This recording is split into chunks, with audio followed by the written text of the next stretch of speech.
Mheshimiwa Rais, mwenendo wa deni la serikali. Mheshimiwa Rais, hadi kufikia tarehe 30 Juni 2025, deni la serikali lilifikia trilioni 110.05. Kiasi hiki kinajumuisha deni la ndani la shilingi trilioni 35.5 na deni la nje la shilingi trilioni 74.55. Mwenendo huu unaonyesha kuwa ndani ya mwaka mmoja deni limeongezeka kwa shilingi trilioni 12.7 sawa na asilimia 13.04 ikilinganishwa na mwaka wa fedha wa 2023/2024. Ongezeko hili limechangiwa zaidi kwa kuongezeka kwa mikopo ya nje pamoja na kushuka kwa thamani ya shilingi dhidi ya dola ya Marekani, ambao kushuka kwa thamani kumechangia ongezeko la deni la shilingi trilioni 2 kutokana na exchange rate.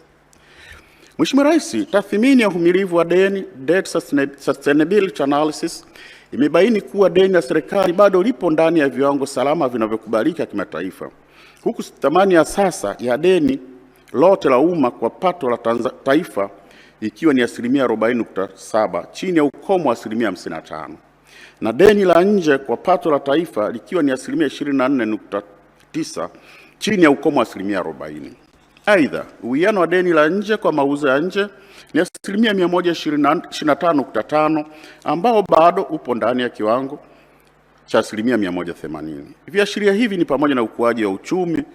Viashiria hivi pamoja na ukuaji wa uchumi vimeimarisha uaminifu wa Tanzania kimataifa, jambo linaonekana kupitia ukadiriaji mzuri wa utulivu wa hadhi ya ukopaji ambao Moody's wametupatia daraja la B1 kwa maana tuko stable mwezi Desemba 2024, na Fitch Ratings ilitoa daraja la B+ kwa maana stable Machi mwaka huu. Haya ni mashirika ambayo yanatathmini uwezo wa ukopaji katika nchi mbalimbali na uwezo wa uchumi na uvumilivu.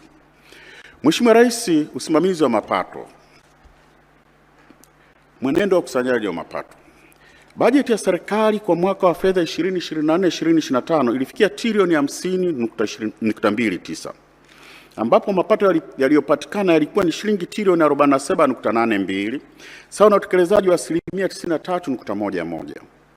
Mapato ya ndani yaliendelea kuwa chanzo kikuu kwa kufikia asilimia 99.41 ya lengo, huku mamlaka ya mapato Tanzania TRA ikiwa mchangiaji mkuu wa makusanyo hayo, yakionyesha utendaji mzuri wa ukusanyaji ambapo yalivuka lengo. Nichukue nafasi hii Mheshimiwa Rais kuipongeza serikali na TRA kwa ufanisi huu.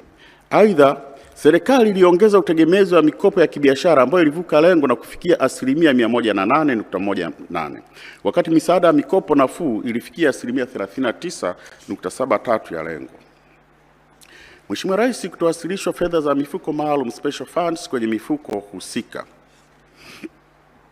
Mheshimiwa Rais, nibaini kutowasilishwa kwa fedha ya mifuko maalum ambapo kiasi cha shilingi trilioni 2.28 kilichokusanywa na mamlaka ya mapato Tanzania kutokana na tozo mafuta na reli kiliingizwa kwenye mfuko mkuu wa hazina. Kati ya kiasi hicho, shilingi bilioni 780.88 pekee zilizowasilishwa kwenye mfuko husika, ikiwemo mfuko wa barabara, mfuko wa nishati vijijini, mfuko wa reli na mfuko wa maji, huku shilingi trilioni 1.48 zikibaki bila kupelekwa na kutumika kwa shughuli nyingine. Hata hivyo, Mheshimiwa Rais, mifuko maalum ya serikali imekuwa mingi, inahitaji kutathminiwa kwa kina, kwani hali hii inadhoofisha dhana ya kuwa na mfuko mkuu wa hazina. Mheshimiwa Rais, inatambua juhudi za serikali katika kuboresha mifuko hii. Hata hivyo, kwa kuwa hali imekuwa ikiendelea kwa muda mrefu kutokana na mwenendo unaojirudia, napendekeza serikali ifanye mapitio ya mfumo wa kisheria ili kuweka utaratibu unaoruhusu mgawanyo ulioainishwa wazi kati ya fedha zinazopelekwa kwenye mifuko maalum na mfuko mkuu bila kuathiri utekelezaji wa majukumu ya mifuko hiyo. Mheshimiwa Rais, kesi za kodi za rufaa zilizokwama.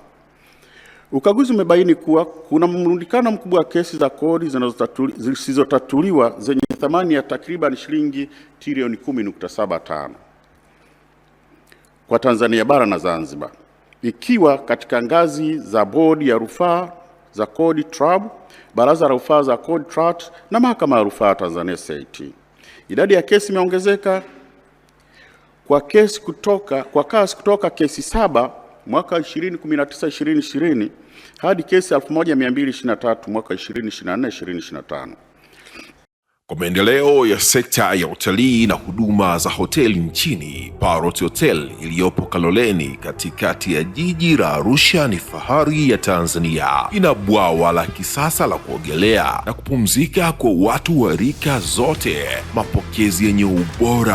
Hapa utapata kahawa safi na vinywaji baridi vya kila aina, lifti za kisasa za kupeleka kwenye floor 13 zenye vyumba zaidi ya 100, vyumba vya kulala vyenye mazingira salama na tulivu, vyenye joto la upendo na baridi ya starehe, kumbi za mikutano zenye vifaa vya kisasa, mazungumzo ya kitaifa na kimataifa, sehemu nadhifu ya chakula yenye kuleta hamu, vyakula vyenye viwango vya ubora wa afya. Baada ya uchovu wa kutwa nzima, kuna baa ya kipekee kwa jioni yako ya kukumbukwa. Karibu Parrot Hotel kuonja ladha mpya ya maisha.